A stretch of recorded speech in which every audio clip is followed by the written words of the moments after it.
Hello, everyone, and hello, ladies specifically, because I'm going to be talking particularly to the women with this one. And I want to talk about beauty and beauty in the church, beauty in our homes, but because responsibility begins, first of all, with the smallest things we do in the nearest places, then I think beauty belongs, first of all, on us and in our clothing. Clothing, I think, is an extension of the body. We know it's not part of the soul, which is why when we talk about modesty and chastity and the behaviors that women should have, we always, of course, want to talk about the heart first. And we want to make a very clear distinction between the heart and soul and the body. And so when we think about clothing, I think we can think especially about how does the Bible talk about our bodies? What are we to do with them?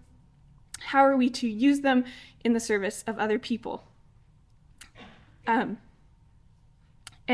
so if you're looking for clothing as a biblical category, like where does this show up in the Bible does talk about clothes quite often, but it also talks about our bodies. And I think that we can look in the places where it's talking about our bodies to find out about clothes. We find that they're an extension of our body even when the Bible talks about like the woman with the issue of blood who touched Jesus' garment, and his power went out of him through the edge of his clothing. And so clothes glorify our bodies, they communicate something about us, and they also obviously cover our bodies. And our bodies, I think, are a place in which we practice hospitality. We are to be living sacrifices.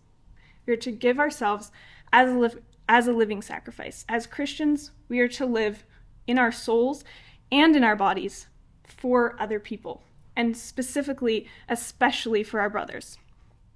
And as women, that's even more true. We are made purposefully to be someone's home. We are people's homes. We all begin, our first home is within our mother.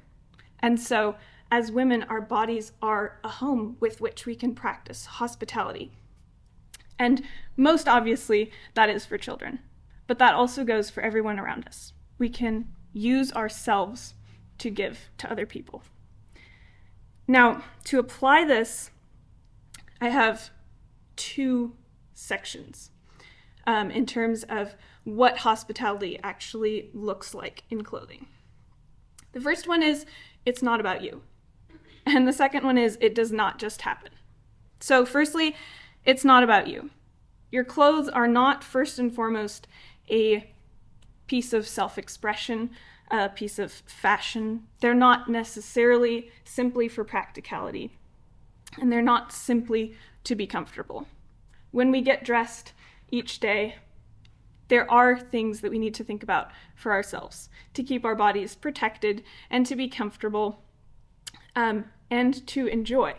But first and foremost, they are for other people. We're viewed from the outside.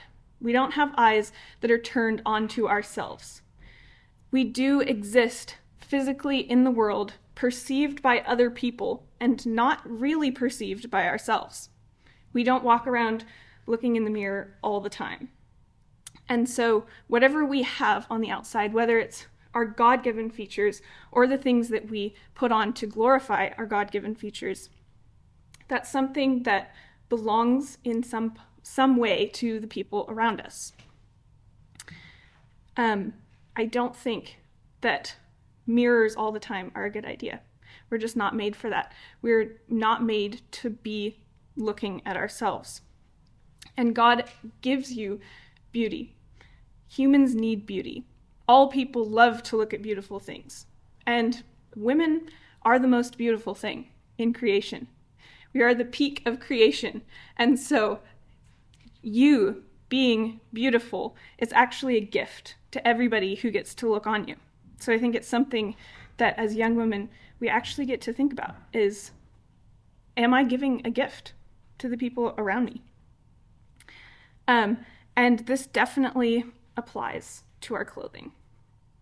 To bring it back to the hospitality a little bit, I don't know if you guys have ever seen the Febreze commercial from a while back, the nose blind ones, where people smell something for so long that they forget that it's there, and then you walk into somebody's house and it's like, ooh, that stings a little bit. And if you're trying to be a nice guest, that is an uncomfortable thing to have to try to ignore. It makes you a little bit uncomfortable, and they may not notice that it's going on.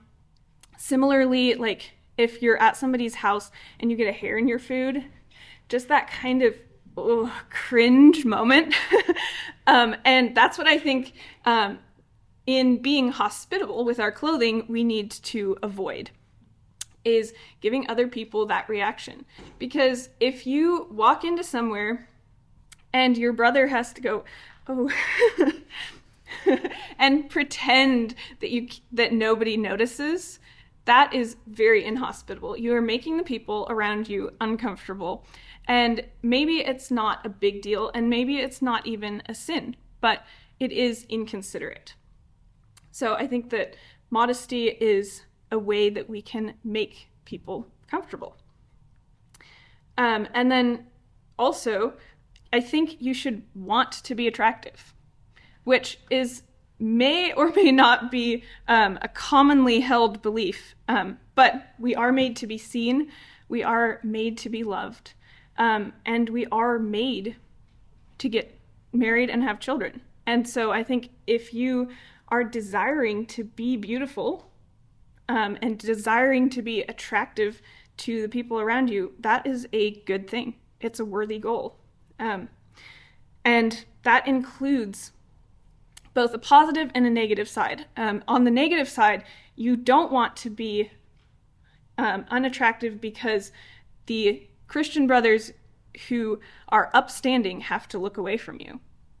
So that includes being modest and covered, but that also includes not looking like a sack of potatoes. That includes you should actually want to look pretty, and you should want to look like a woman, because that's what you are. Now, secondly, it does not just happen. So when I was making chili, I was making a big, huge vat of chili, and I don't usually keep 7-8 pounds of meat in my fridge. I had to go to Winco and I had to buy a whole bag of onions and a whole bunch of ground beef and like 6 giant cans of tomato sauce. And I had to sit down and write that list and think about how much tomato sauce goes with this much beef, how much am I gonna need, how much beef is gonna fill up my pot. And so there's a lot of things to think about when you're being hospitable. It does not just happen. You actually have to plan it and think about, and especially if you want your guests to be comfortable in your home, you have to think about how they are going to react to your home and what it looks like to them and how you're going to make them comfortable. And similarly for modesty, it doesn't just happen. And I've had girls say like, oh, this is hard. Like the stores don't have good clothes. I know. It is really hard. It does take a lot of effort. You might have to shop in strange places. You might have to make your own clothes. You might have to ask your aunt to give you a skirt that's a little bit longer. It does take effort. And we often don't even realize the issues where, I've had this happen where I had this dress that I thought was beautiful, and my mom and my sister thought were beautiful, and they were like, yes, you are good to go. That is gorgeous. And my mom and sister aren't loose on modesty at all, but we were all like, yeah, this is great, this is fine. I sent the picture to my dad, and he texted back and he said, you look beautiful. I would love to see a little less Claire and a little more dress. So you will see me at the Reformation banquet with my fancy shawl. And so, yes, it does take effort. Ask your dad. Just a word in favor of dads. Your dad is there to protect you, and he does know better. So when you're going about trying to do this well, he is a great resource. Ask your dad. But yeah, it doesn't just happen. So I would just like to call us all to excellence. Am I taking this very seriously? Yes. I think that everything we do can be taken seriously because absolutely everything that we do is to the glory of God. The fact that God came into a body and put on clothes means that we can also glorify God in our clothes. We can present ourselves as living sacrifices. We can love the Lord our God with all our heart, soul, mind, and strength, and our clothes. So, love your neighbor as yourself and dress like it. Thank you.